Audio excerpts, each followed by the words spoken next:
پہلی امتوں کو تراوی کیوں نہیں تھی یا قیام اللیل کیوں نہیں تھا؟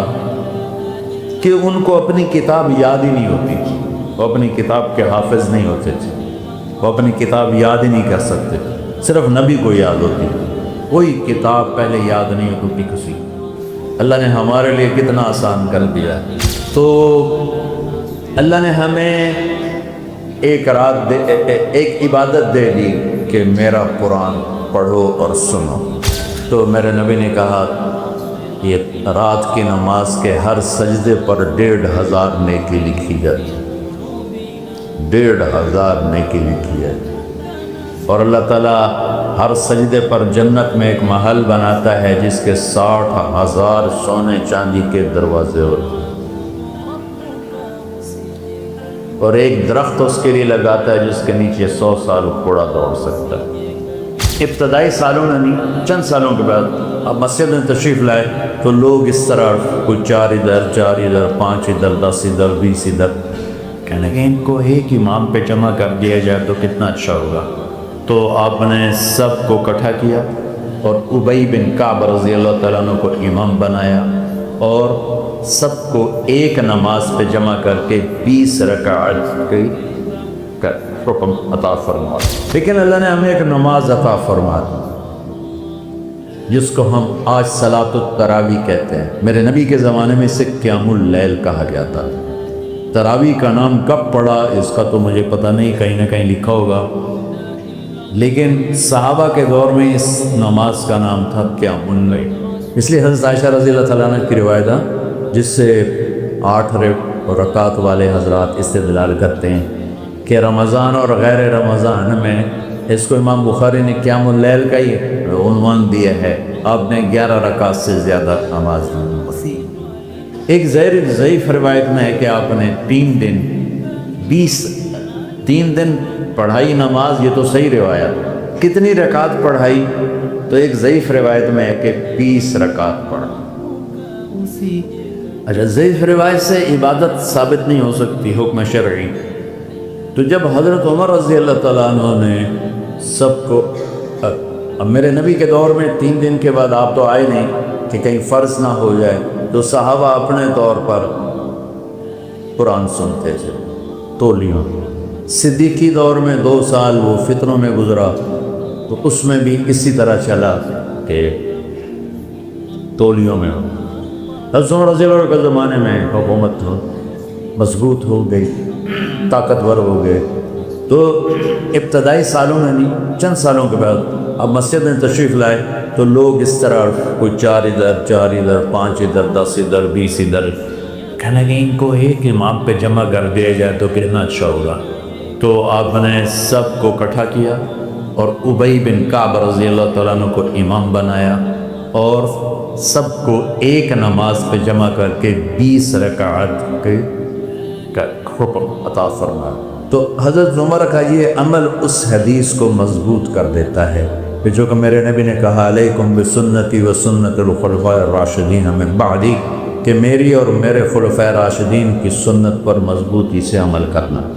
تو حضرت عمر کا جو 20 رکعت طے کرنا ہے، اگر ان کا اپنا اجتہاد ہے تو بھی ہمارے لیے عمل کے لیے کافی ہے، اور اگر ان کو یہ یاد ہے کہ میرے نبی نے 20 پڑھی تھی تو اور زیادہ اچھی بات ہے۔ لیکن بہرحال جو 8 پڑھتا ہے ہمارا اس پہ بھی کوئی اعتراض نہیں، چونکہ وہ بھی حدیث کے ساتھ بات کرتا ہے، اور باقی پوری امت 20 پڑھتی ہے ان پر بھی اعتراض نہیں۔ میں ایک جگہ سے گزر رہا تھا، نماز کا وقت ہو گیا، اہل حدیث کی مسجد تھی، میں وہاں نماز پڑھنے چلا گیا تو ایک بہت بڑا اشتہار لکھا ہوا تھا 20 تراویح ثابت کرنے والے کو 5 لاکھ روپے انعام۔ تب جس قدر بے وقوفی ہے اور اس قدر اہم آنا یہ امت کی باتیں ہیں کہ 20 تراویح، سینکڑوں سال سے امت کا عمل 20 تراویح آ رہا ہے۔ تراویح کا نام جو پڑھا مجھے یوں لگتا ہے کہ اہل مکہ، یعنی اہل مکہ جو تھے وہ 4 تراویح پڑھ کے ایک طواف کرتے ہیں، تو وہ آرام کے لیے ہوتا، ترویحہ آرام، تھوڑی دیر کا آرام. تو 4 تراویح کے بعد ایک طواف کرتے تھے. وہ چھوٹا سا طواف 10 منٹ میں ختم ہو جاتا تھا، اور پھر 4 تراویح پڑھتے تھے، پھر طواف کرتے تھے، پھر 4 پڑھتے تھے، پھر طواف کرتے تھے. یہ صحابہ کے تھوڑے بعد کے دور کے بعد. تو مدینے والوں کو پتہ چلا کہ یہ مکے والے تو یہ کرتے ہیں. وہ کہنے کہ اساں کی کری. انہوں نے کہا 40 تراویح پڑھا، 40 رکعت. وہ 40 رکعت پڑھتے تھے. تو نوافل میں کوئی سختی نہیں کہ بھائی 8 سے زیادہ نہیں پڑھنی، بدعت ہو جائے گی، اور 20 پڑھنا بدعت ہے. یہ سب جہالت کی بات ہے. وہ یہ 8 پڑھ رہے ہیں یہ غلط ہے، یہ بھی حماقت کی بات ہے.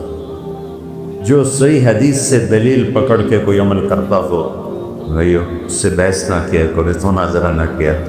یہ بہت نادانی والی بات ہے. اور امت کا خلق لاکھوں کروڑوں انسانوں کا ایک عمل پہ جمع ہونا، یہ بذات خود اس کی طاقت کی ایک دلیل. اور حرمین جب سے میرے رب نے حضرت عمر نے 20 رکعت شروع کی، آج تک وہاں بھی ساری مساجد میں 8 رکعت تراویح ہوتی ہے، لیکن حرمین کی مسجد میں 20 رکعت، ادھر بھی ادھر ایسے. اور یہ جو وہ وہاں ختم قرآن پہ دعا نہیں مانگی جاتی، یہ کس کا عمل ہے؟ حضرت عثمان نے اپنے دور خلافت میں تراویح پڑھانے والے سے کہا جب قرآن ختم کرو تو دعا کرتا ہو. وہ کہنے لگے جی کیا دعا کروں؟ کہ جو تیرے دل میں آئے کرنا.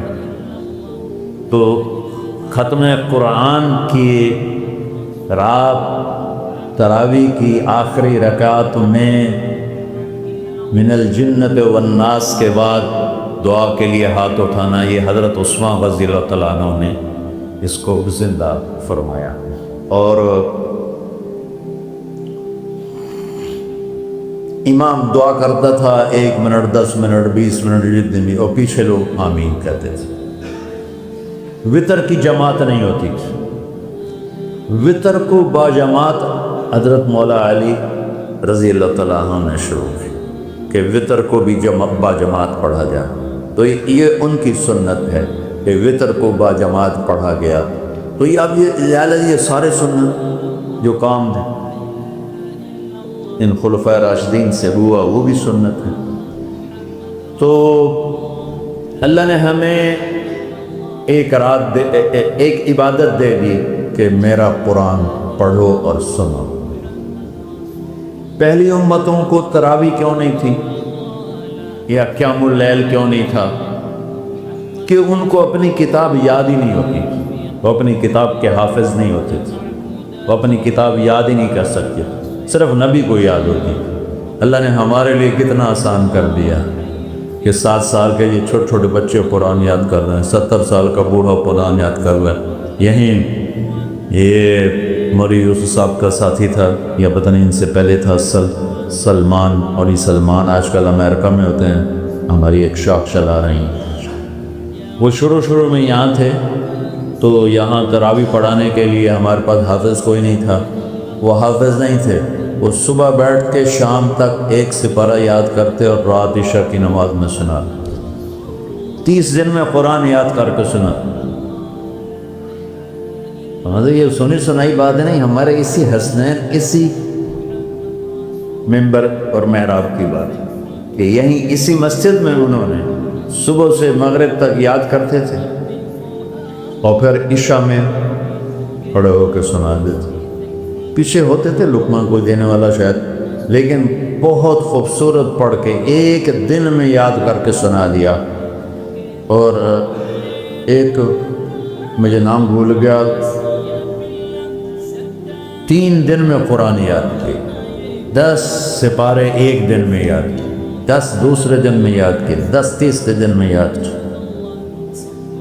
وَلَقَدْ يَسَّرْنَاهُ لِلذِّكْرِ وَلَقَدْ يَسَّرْنَا الْقُرْآنَ لِلذِّكْرِ فَهَلْ مِن مُدَّكِرٍ. تو اللہ تعالیٰ نے اس کو نصیحت کے لیے بھی آسان کیا ہے اور یاد کرنے کے لیے بھی آسان کیا ہے. کوئی کتاب پہلے یاد نہیں ہوتی تھی کسی کو. ماشاءاللہ تم میں کتنے حفاظ بیٹھے ہیں اللہ کے فضل سے.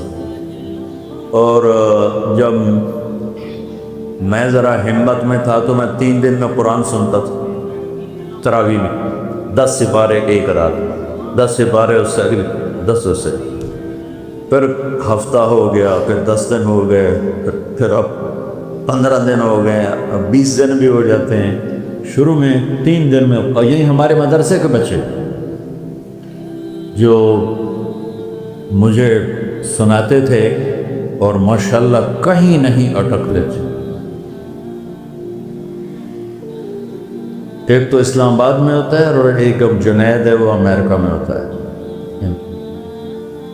تو اللہ تعالیٰ نے اس طرح، اور کراچی میں شہر لگے ہوتے ہیں، 10 دن میں قرآن ختم، 1 ہفتے میں قرآن ختم، یہ وہاں اشتہار لگے ہوتے ہیں، آپ ہمارے پاس آ کے تراویح پڑھیں، ہم ہفتے میں قرآن ختم کریں، ٹھیک ہے۔ تو اللہ نے ہمیں رات کی نماز عطا فرمائی، اور چونکہ یہ ایک مشقت ہے تو میرے نبی نے کہا یہ رات کی نماز کے ہر سجدے پر 1500 نیکی لکھی جاتی، 1500 نیکی لکھی جاتی، اور اللہ تعالیٰ ہر سجدے پر جنت میں ایک محل بناتا ہے جس کے 60,000 سونے چاندی کے دروازے، اور ایک درخت اس کے لیے لگاتا ہے جس کے نیچے 100 سال بوڑھا درخت ہے۔